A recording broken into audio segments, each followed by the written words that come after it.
Yo, what up YouTube? It's Kari, and I'm here for my first YouTube video on this channel. So early on this channel, I'd really like to upload some Hades content.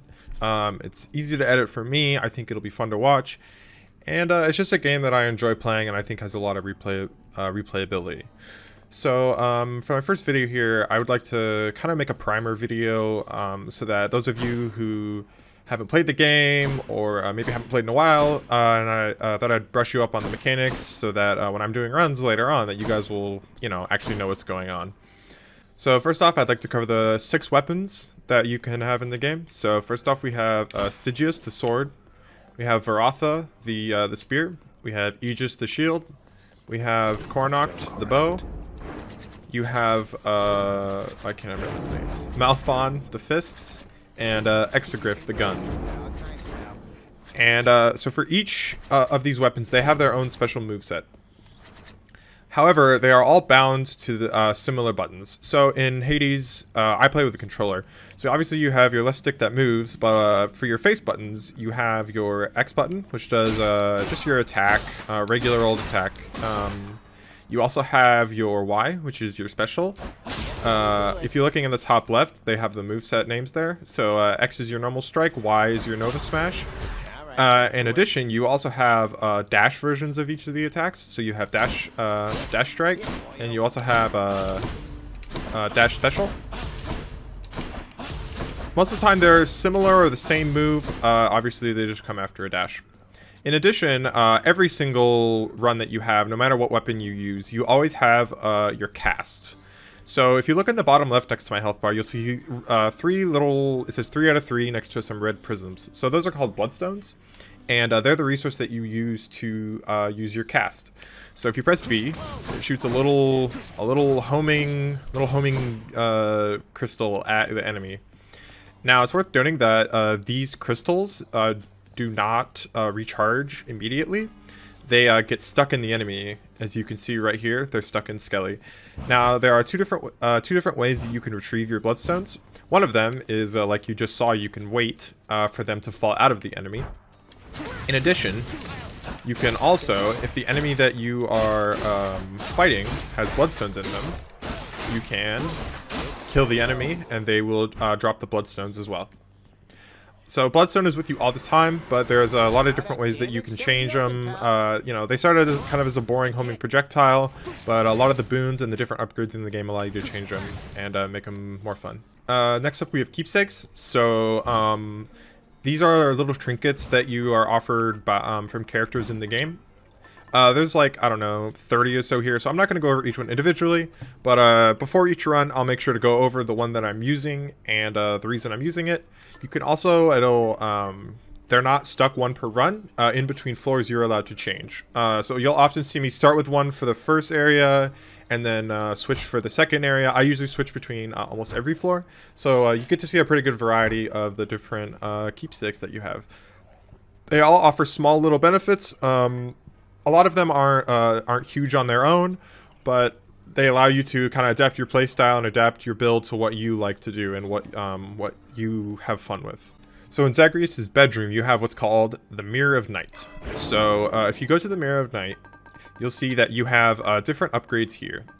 So the upgrades on the Mirror of Night are different than some of the other upgrades in the game, where Mirror of Night upgrades are permanent, whereas some of the others are only temporary. So when I say they're permanent, that means that every single run that I do, these upgrades will be active. So each of these skills has a front side and a back side. As you can see, for Shadow Presence, you can do Shadow Presence or you can do Fiery Presence. Both of them are usually, they have a similar effect, but they're obviously slightly different. And you can kind of switch, however you like to play, however you want to play. I usually stick with the same build. The one that you're looking at right now is one that I almost always use. So I'm only going to go over these ones that I have. If I change it up my Mirror of Night build, I will make sure to introduce that in the beginning of the video. So our first upgrade is the Shadow Presence. Pretty straightforward, deals attack and special damage when striking from behind. You'll see if I hit a backstab, it'll actually say backstab next to the name so that you'll know that I'm doing the extra damage. Second one, we have Chthonic Vitality. So in Hades, you have what's called chambers, and there's small groups of enemies in each chamber. And once you finish a chamber, you are offered 2 different doors. And on the door are the 2 rewards that you will get if you complete that room. So we'll talk about more about what the rewards are later. But the point now is that every time that I finish a chamber and I go on to the next one, I will store 3 HP.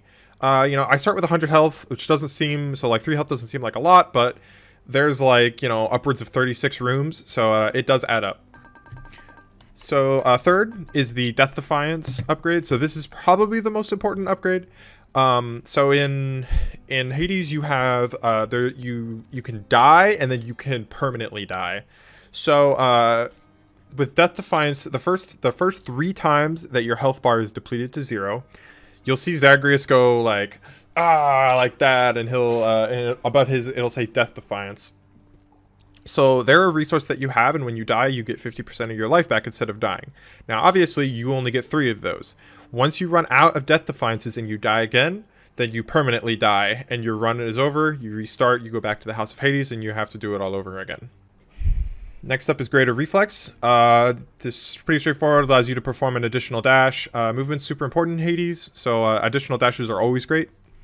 Again, here, back to extra damage, we have Boiling Blood, deal bonus attack and special damage to foes with a bloodstone in them. It's important to remember that enemies that have the bloodstone in them have it next to their name, so you'll know if I'm doing extra damage. Infernal Soul allows you to raise your supply of bloodstones. You only start with 1 normally. With this upgrade, I end up with 3. Alright, so for this next upgrade, I'd like to talk about gold. So gold is a temporary resource, meaning that when you die permanently and you come back to the House of Hades and you restart a run, you lose all of your gold.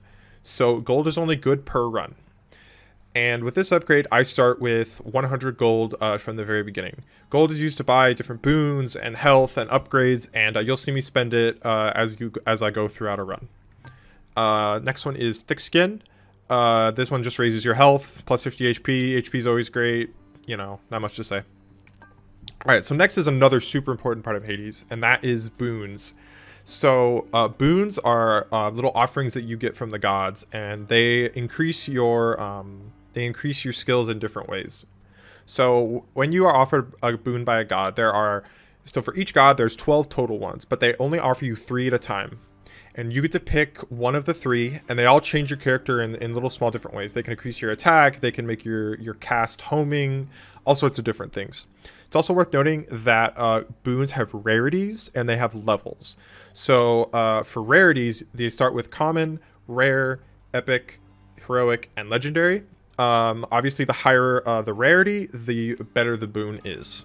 And we'll talk about upgrading boons next. So Dark Foresight allows you to raise your chance for temporary rewards. That's what the little flower circle means.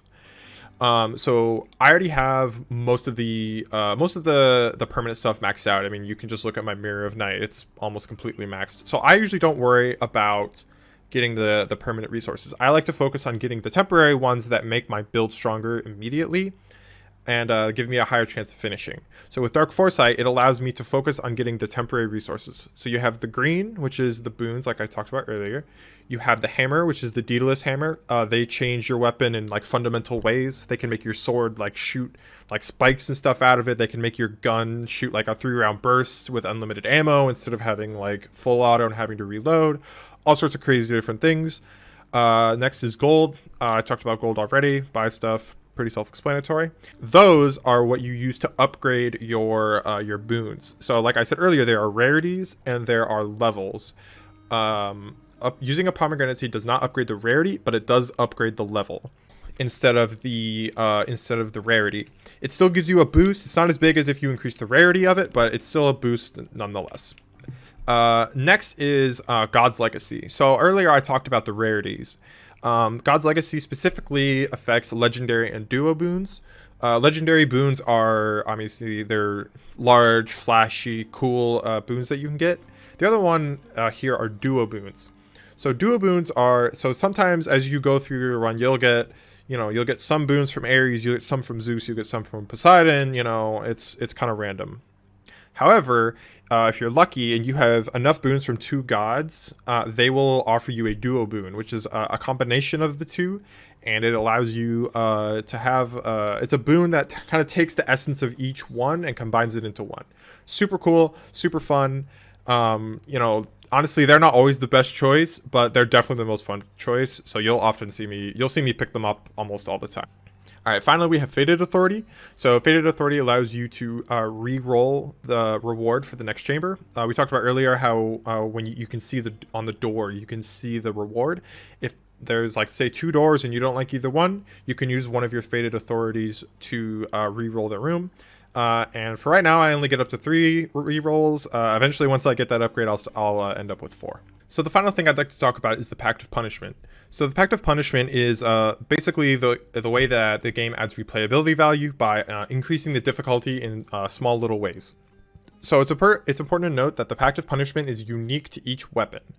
So as you complete runs with certain weapons, you no longer will get the reward for beating it on a difficulty that you've beaten it before. So as you see in the bottom left, there are bounties, and I have already beaten I've already finished a run with the sword on heat 1. So your heats are your levels of difficulty. You have heat 1, heat 2, heat 3, etc., etc. And once you beat the game on a certain heat, you have to go up to the one above it to unlock the rewards again. So right now you can see the Stygian Blade. I've already finished a run with the blade on heat 1.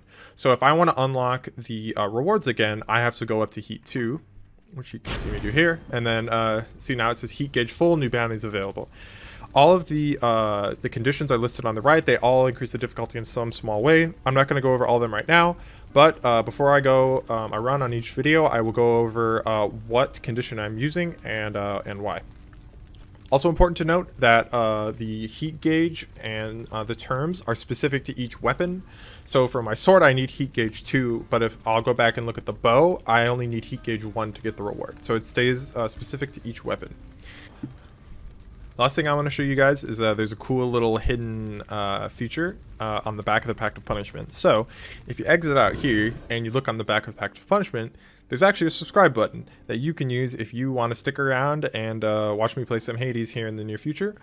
In addition, if you guys have any comments or questions or feedback or anything like that, I would love to have it. Feel free to leave me a comment. I'll be active in the comment section answering questions and responding to feedback. So anything you guys have to say, please leave me a comment. Thank you guys for watching, and I'll see you guys in some future runs. Peace.